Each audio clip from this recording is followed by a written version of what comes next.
湖北农村的三大假象：家家户户买车，然后贷款到县城买房，家里面呢依旧是单身汉，小伙们个个抽1916黄鹤楼。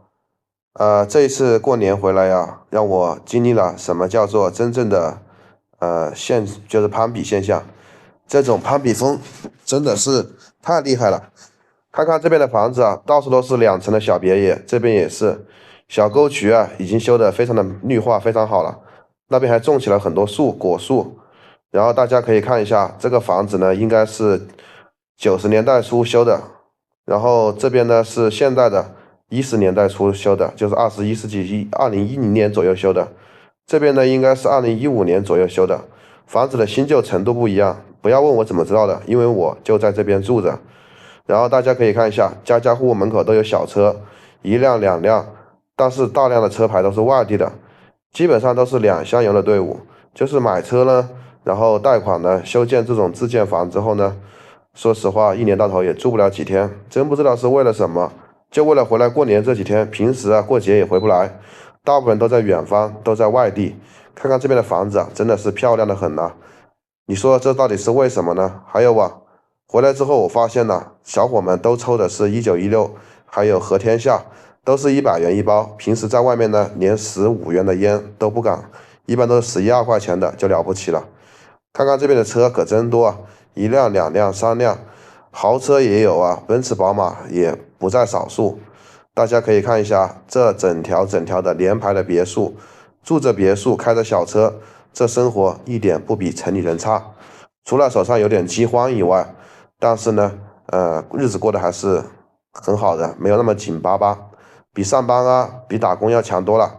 基本上在外面都做生意的，像我们这里呢，基本上都是在外面，比如说开早餐店的啊，开餐馆的啊，做五金的啊，然后还有做那种开 KTV 的呀，都有。反正呢，各种吃的、喝的、玩的、娱乐的都有啊。然后看一看这边的房子啊，真的是非常的漂亮啊。不知道你们那边农村什么现象？反正我们这边攀比风非常严重啊。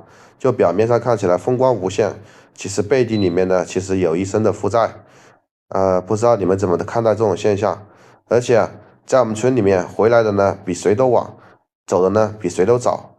一年到头呢，可能也住个4、5天的样子，4到5天，回来过个年就走了。父母呢，在这边盼星星盼月亮盼回来了，回来之后却是这样的景象。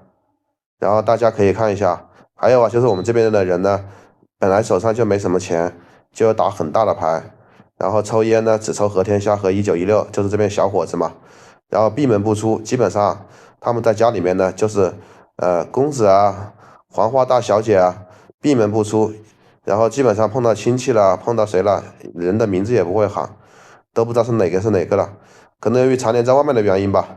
看看这边的地啊，大片大片的啊。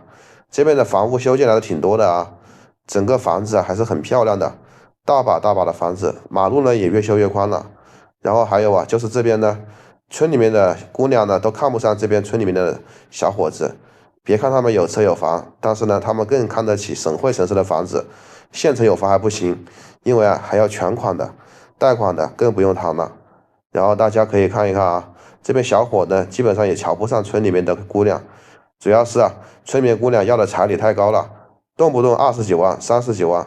还有呢，这个车啊，必须是20几万、30几万的车，房子呢还要1、200万的房子，还要全款。你想一下，哪里有这么好的条件嘛？